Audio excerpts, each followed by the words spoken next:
Hello, everyone. This is Dr. Heather Yost, and welcome to the Take Your Life Back Summit. Our goal with doing this summit is to help others feel hope, find answers, and ultimately start healing. We are exploring 21 experts' roadmaps out of chronic pain, fatigue, and autoimmune disorder. And today, our special guest is Sheree Clark. To tell you a little bit about Sheree Clark, she is a healthy living coach, TV show host, inspiring speaker, raw vegan chef, and accomplished author. Sheree has written and presented on topics ranging from Raw Food 101 to overcoming career burnout. She currently hosts Fork in the Road with Sheree Clark, a weekly TV show, while maintaining a busy private practice coaching clients one-on-one and in groups on attaining optimal health and creating an authentically fulfilling life. In her personal time, Sheree and her cat Lotus, which maybe we'll get to see today, work on their yoga poses. So learn more about Sheree at fork-road.com. You know, I've known Sheree I figured it out, it's been about 7 years, and it's a friendship that started over a cup of tea where I felt like we had probably been friends forever, or maybe sisters in another life. In addition, I guess when I think about you, I think about, in addition to knowing your stuff, I appreciate that you're very direct, but with sort of a sassy, fun flair and a way of getting the point.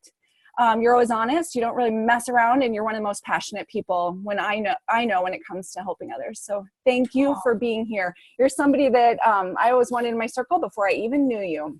Oh, thank you. Wow. How am I going to live up to that? Very easily. Just be you. I know your company is called Fitr. That's kind of a unique name. Tell us more about that. And what does that mean? Well, FITR standing for Fork in the Road. And for me, Fork in the Road, the reason I named the company Fork in the Road was because at the time that I created it, I wasn't exactly sure what kinds of things I was going to be addressing. I know I'm a health coach. I know that I'm good at those kinds of things, but it felt like there was more that I wanted to be able to do. And I wanted the name to be something that I could expand with. So Fork in the Road, what it represents for me is that at any given point, I believe that we're all at a fork in the road. And it's not just the big forks. It's not just things like, do I get a divorce or do I stay in this marriage? Do I change jobs or stay in the career? Do I move into a condo as I get older? Do I recycle or do I throw things away? It's not just those kinds of big things. It's little stuff. It's like, do I have dessert or skip it? Do I make it to the gym this morning even though I'm tired? Or do I just flake out? So at any point, we're all making decisions that accumulate and become our lives. Right. Oh, I agree. Tell me your story about how you got to this point, how you created the company. Even knowing what you just said, how did you decide to do this for others? Well, ironically, or maybe not, I was at my own fork in the road. I had owned an advertising agency for 25 years. It was fabulous. It was great. It made a lot of money. It was just wonderful until it wasn't. And perhaps some of our listeners and viewers can know what that feels like. You chug along at a point in your life and things seem to be going really well. And then you realize you've either outgrown it or for some reason it's just not as engaging or compelling anymore. And I had reached that point, and I thought to myself, I could continue on this path. It's certainly lucrative. It's certainly, I'm well known, I'm well regarded, but I didn't have joy.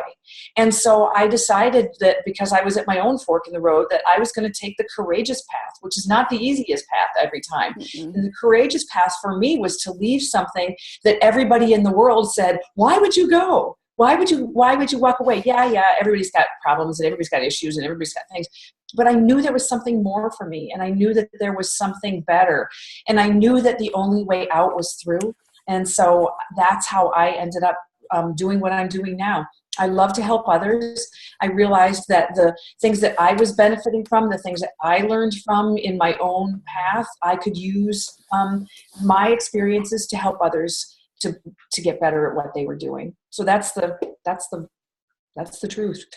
I love that. I love that you said you realized that there was something more, something better. I think a lot of people maybe see the light at the end of the tunnel and don't even know how to take that first step. How did you decide to take the leap, and what was the hardest part of that? Well, there were a lot of steps along the way. And for me, that's when we were talking about fork in the road and that your life is an accumulation of all of the little decisions that you make. So for example, some of the things that I did were I did what I call informational interviewing, which means simply I identified people that I respected and looked up to. It didn't matter what career they were in. They were just people that I thought had their act together. And I scheduled appointments with them. And I was very translucent and as I am in my life in general, and very forthcoming. And I said, I have a life that a lot of people would admire. I live in a first world country and my problems are all first world. And I have a career that I enjoy but don't love anymore, and so on and so forth. And I asked the people that I interviewed, have you ever been there before? Have you ever felt like there was a hole in your life, that there was something lacking, something more that you wanted, but you couldn't figure out what it was? And I took each of the people's pieces of advice, and then I moved forward. And in some cases, what they told me was a referral to somebody else. In other cases, it was something like, well, one piece of advice that I got that was awesome. One of the people that I interviewed said to me, I asked her the question, how do you perceive me? What do you see me as? When I ask you, what are Sheree Clark's skills? What would you say? And what she said blew me away. She said, I've always thought of you as being a teacher. Now, remember, I owned an advertising agency, so I was an account executive. I sold things. I developed advertising campaigns. That's not exactly teaching. I taught my employees maybe, but that was about it. She said, I've always thought of you as being somebody that can take a complicated concept and simplify it. And one of the things I think you're also good with is you're articulate. So you should write a column. You should find a publication or an outlet and write a column. And that afternoon, after that lunch, I went back and there was an editor that I knew at a trade publication, and I sent him a query letter that basically said, if you're ever looking for a contributor, not even thinking columnist, thinking contributor, I'll write one story. Are you interested? And he said, well, this is fate. This is kismet. This is God. This is whatever you want to call it. His response was, well, funny you should ask, because not only are we looking for contributors, we're looking for columnists. And while I think that you might be good, here's the problem that I'm going to have in terms of suggesting that we have a relationship. He said, I am looking for somebody that's not a design or advertising person. I'm looking for somebody that's really more on the business side, which is what I did. So I wrote back and said, well, that's exactly what I do. And he said, great, you're hired. So for 5 years after that, I wrote a column for an advertising trade publication. That led to me meeting other people. That led to other stepping stones. That led to other things where I did finally find my place. So the point of all that is to say this: whatever you think is a step, take it. There's nothing to lose. Having informational interviews didn't cost me a dime. I gained a lot of friendships. I met people I wouldn't have met any other way. I had frank conversations, and I made steps toward the happy me that I am today. So just do something. I think the point is that so many of us want to be comfortable, but we want something else, and all growth occurs outside of your comfort zone. And when you're being stretched and pushed a little bit, that's where you're really learning and growing. Exactly. And it's not always, it doesn't have to be ridiculously painful. I mean, it doesn't have to be that we do something that's horrible, but what it might mean is, just like you said, something slightly outside your comfort zone, move things around. One of the things that I have a coaching group, and it's a life coaching group. One of the assignments that I gave to my group recently was drive a different way to work. That's it. Just drive a different way. Or if you don't work outside the home, do something. Go to your normal place, but take a different route. Go east to get west. Take the long way around. You'll find things amazingly that you didn't know were there because you're in a different part of your hometown. You will find that you are thinking differently because you have to concentrate. You're not on autopilot. You're not just listening to music and podcasts. You're thinking to yourself, where does this street go? Do I go right or left? When is the next turn? And all of a sudden, it's a different perspective, and you're stretching your brain. So you don't have to do something major like run out and buy a new house. Drive a different way to work today. That's it. Right. Or you don't have to say, today I'm going to get a whole new job. You don't need to slay the dragon all at once. Yes. So obviously, just the title of this, Take Your Life Back, you must feel like in that moment where it was for you, if I may call it a fork in the road, you chose the fork that, while it might have been scarier, more confusing, unknown, maybe not as lucrative, you still felt like, I need to take my life back.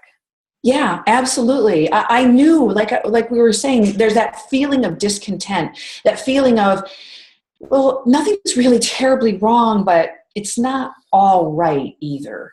And it's that moment when the transition can happen. Yes. Did you have any favorite quotes as you went through that, or affirmations? I mean, there must have been something in your head that you kept telling yourself in order to take one step forward again and again, because it's so many little steps to get to a whole different place in life. Yeah, absolutely. That's a great question.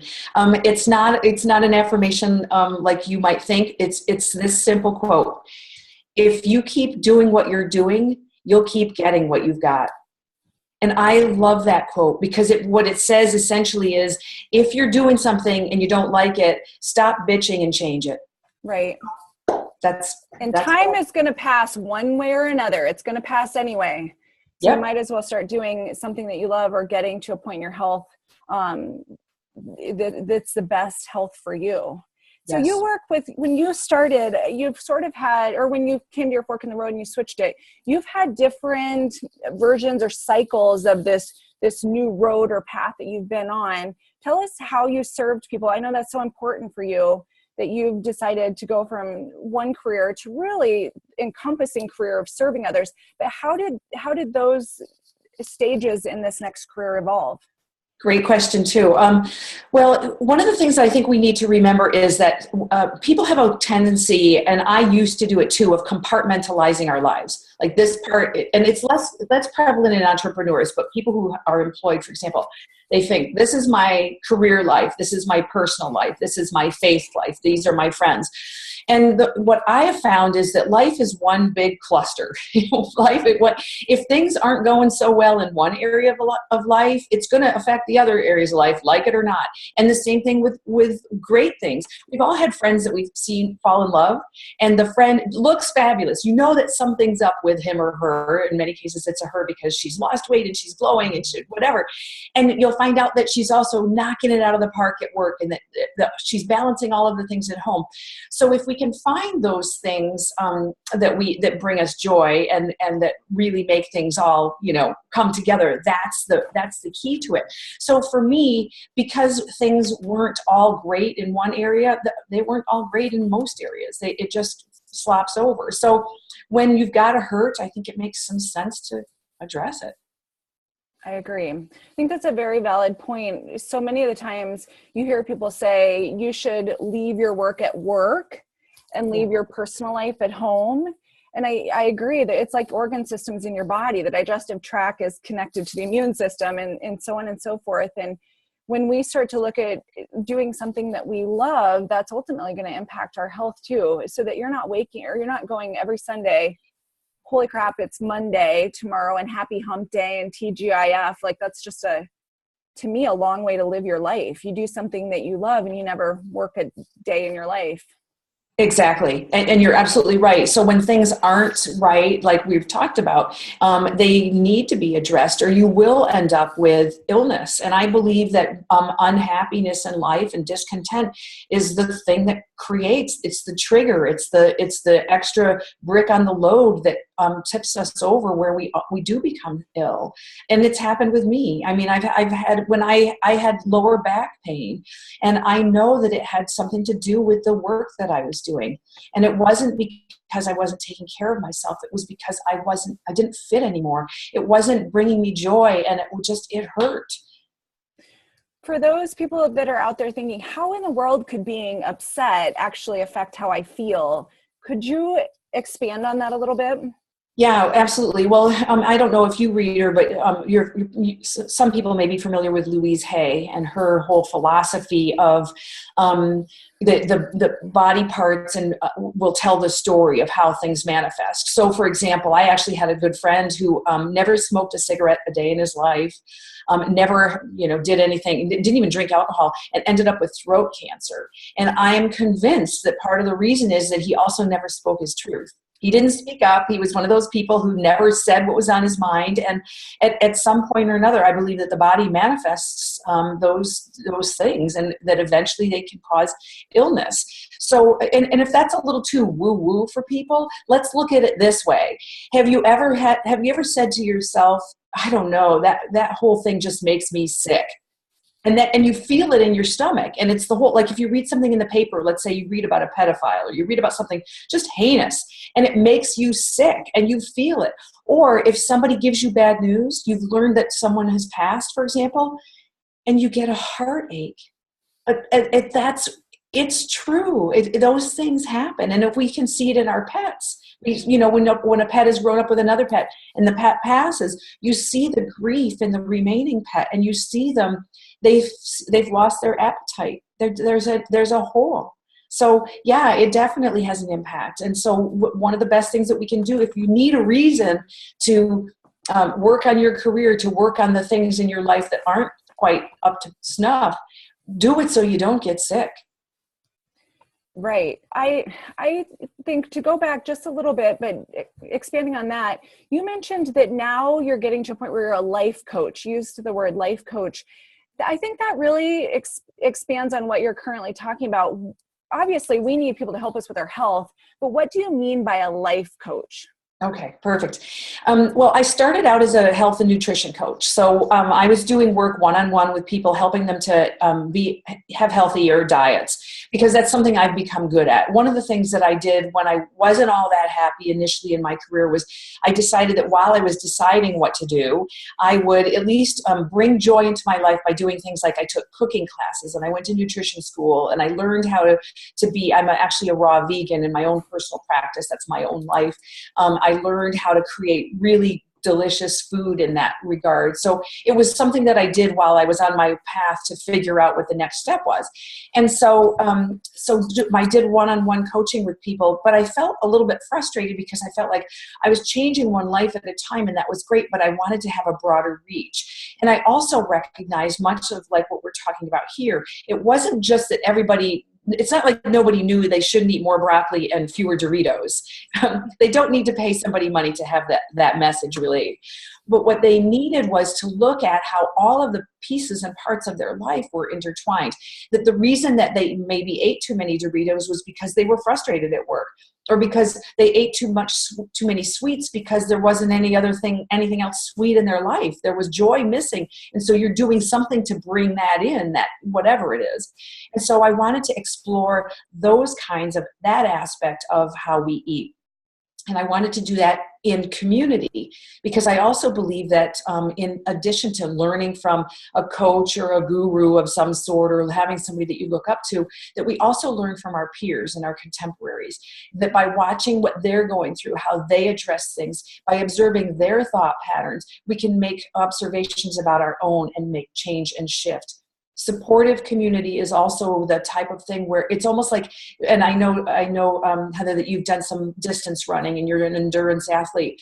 When you get to the 24th mile of the 26-mile marathon, those people by the side of the road with those cowbells yelling at you, look at you go, you've only got 1.7 left to go, or whatever, that gets you going. For some, it makes no sense if you're not an athlete, but it will be the thing that carries you through the finish line. It will be the thing that gets you over the edge. And that's what I wanted to do. I wanted to lead a community like that. I wanted to be a part of a community like that. And that's why I started my group, Fork in the Road. So I love it. I love it. So based on that, how important do you think it is for each person or individual person to have life coaching? Oh my gosh. It's essential. I got to tell you, just like we have primary care physicians, we have chiropractors, we have dentists, we have people that we go to that are experts in their field, that one will help us address when we've got acute issues, but two, help us with prevention. They will help us not get cavities, to not have an issue where we have to be adjusted, to learn what all those things are we can do for ourselves. So a coach, I have a coach. I have a business coach. I've got life coaches. I'm constantly taking classes. I believe that the people that you work with, if you're going to look to somebody for guidance, that you need to find out that they're getting guidance as well. I know, and I know I can say that to you, and I see you nodding because you do it too. As long as I've known you, you've had coaches in different areas of your life. You've been part of groups. You have been the cowbell ringer, and you've been the one that's had the cowbell rung for you.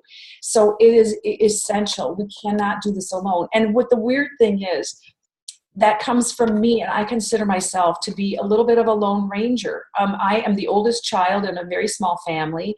I'm single right now. So you would look at me and think, well, she's really independent. Yeah, I'm independent, but I cannot do it alone. I have to have community. It's kind of like you can't be, I heard this years ago, you can't be a football player and not have a coach. Right, exactly. So it's like the best of the best. There's certain success principles that are not unique, that are common among high level players, whether it's your health, in business, and one of those things is having someone to guide you, because success really begins and ends in the mind. And Right. that idea that we could be healthy just by having, just a dentist and maybe just a medical doctor. I mean, we really need to look at all systems of the body, the mind, and the emotions really being one of the top 5 pillars of health. So Exactly. I love that. I love that. When you look at all of the people that you've taken care of over the years and have helped, I think the general population, sadly enough, it's sort of an 80-20 is what I've always looked at it as. Like 80% of people are sort of stuck in their stuff, doing the same thing, expecting a different result. 20% of the people are willing to break free of their limitations, restrictions, which actually, now that we're talking about this, there's so much in their mind. I mean, the biggest roadblocks are between this year and this year for most people. Do you tend to see that to be true with the people that you're taking care of? And if so, what do you do to help swing the balance that more people are willing to step outside of that comfort zone? Absolutely. Well, one of the things that I do, I believe in small and incremental steps. And I believe that slow and steady wins the right race. And I'll give you an example. I was talking with someone yesterday, and I said, she was talking about, oh, it seems like such a small thing to do. It's like, it's not, why am I celebrating? This is not a big deal. So what? I drank juice today. Big deal. It's not going to change, everything that's wrong with my life. And I said, let's look at it this way. You have a retirement or investment income or something, you're planning for your retirement, right? And she said, yeah. And I said, so did you get that all done like on one day? Did you wake up one day and go, oh, today is Thursday, I better save for my retirement today, and boom, it's over? No, you do it day in, day out, year after year, hopefully starting when you're young. It doesn't matter and any financial advisor will tell you, it doesn't matter when you start, just start. Is it ideal to start in your 20s or even before? Absolutely. But if you're in your 40s and can only get going now, then start. It's no reason to not. So I would say the same thing for the 80 who are 80, like you were saying, the 80-20 rule, or even anybody who's feeling like it's hopeless. I got too big a mountain to climb. Just begin. Just do something. Start with juice. Make an appointment with someone that can help you. Talk to a trusted other. Take the first step. Do something. Save a dime if you can't save $1. Just get going. And that's the thing that I tell people time and time again. And it's the thing I have to unfortunately tell myself, because like everybody else, I can have that feeling of, oh my gosh, I've got so much work to do. It's pointless. Just begin. I love that you said that. It leads into my next question. You mentioned you're a raw food vegan. Have you always lived this lifestyle? Are you, once you chose it, are you successful 100% of the time? Oh my gosh. With it? No.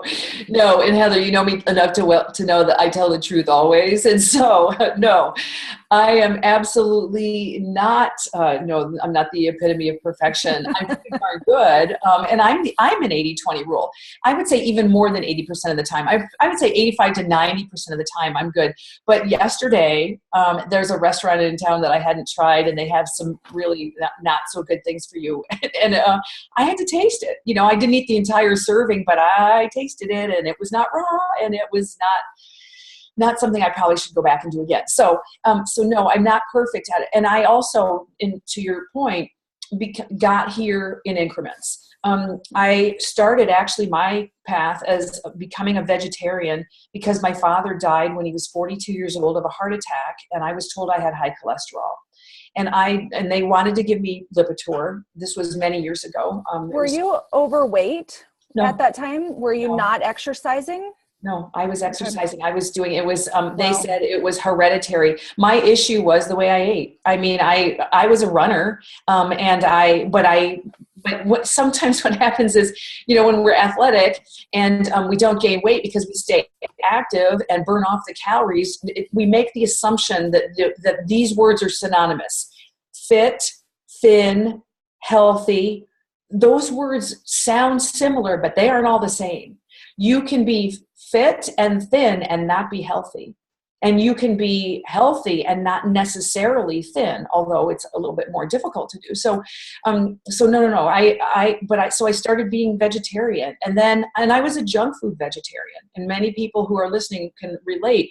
I didn't eat anything that had meat in it, but like we were talking about Doritos, which I obviously like, don't have meat in them. So I would say, well, I'm not eating meat, so I'm healthy. Well, yeah, but look, you're eating things that are packaged. So gradually over time, I went from vegetarian to closer to vegan, became raw, and now I define my lifestyle as high raw. And the big thing for me is it's just as important what you don't eat is what you do eat. So while I eat very healthy, what I leave out is processed foods. I don't eat from the drive-through. I don't eat things that are packaged, canned, bottled, boxed, deep fat fried. So those are the things that are not on my plate. And that's why I think I've had success personally. So thank God you don't have to be perfect, but there are certain lines that you won't cross. So to speak. Exactly. Yeah. Right. And so like vegetarian, I became vegetarian in 1992. I have not had one bite of meat since 1992. I said that I evolved into veganism. Now, I go to Europe. I know you've been to Europe. They have damn good cheese in Europe. When I go to Europe, I eat cheese. Hey, and it's not vegan. So shoot me. I'm owning it. This is the way it is. And some people would say that I'm not necessarily a hardcore vegan because I eat honey. So I have my own exceptions, but they work for me. And I know there's always room for improvement. But I also know this. If I beat the crap out of myself and made myself never have cheese, never have honey, always do the right thing, go to bed by 9:00, never break the rules, I would be pretty unpleasant to be around. And that's not a life I want to live. And I wouldn't be anybody's friend, including you. So, so right back to just living your best life, whatever that is, and claiming it. Yeah. I love hearing success stories, somebody that has come to you and maybe how they came to you initially, what sort of path that you helped them get on, changes they made, and what sort of life they're living now. Yeah, lots of them. And they come from all different walks of life. I actually got a phone call from one of them yesterday, a young 20-something-year-old male who is not my normal demographic. I tend to work more with women, and I tend to work with women who are a little bit more advanced in their years than 20-something. So he came to me because he has some food sensitivities, and he didn't really know, how to manage those. If anybody is familiar with oxalates, they're present in spinach and a bunch of other foods. And it stumped him. He said, I cook on my own. I live on my own. I'm a bachelor. I don't know what I'm doing. Can you help me with this? And so I did. So he called me the other day, and yesterday actually, and said, I just wanted to check in with you and let you know that I'm doing really well. I haven't seen him in over a year. And I wanted to thank you for what you gave me. And I said, well, really, what was that? And he said, confidence. You gave me the confidence to believe that I could do this, and that when I was stuck and I hit a wall, that there was a way around it. And one of the things that I tell my clients, and him in particular, was there are at least 3 solutions to any problem you can come up with. And so if you haven't come up with 3 solutions to solve whatever problem you're facing, you're not thinking hard enough. And he said, I live by that every day. So when I'm trying to figure out what to eat, I find 3 different ways that I can skin that cat. So that's an example of, making a difference to somebody. Very awesome. Very awesome. I love that. There's 3 solutions to every problem. I love it.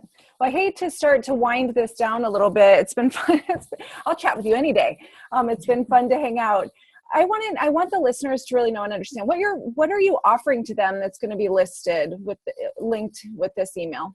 Absolutely. I have a great gift for your followers, Heather, and it is it's a video series that I have. It's called "What the Fork Are You Waiting For?" So, because I'm pretty, like I said, direct, and I try to be humorous.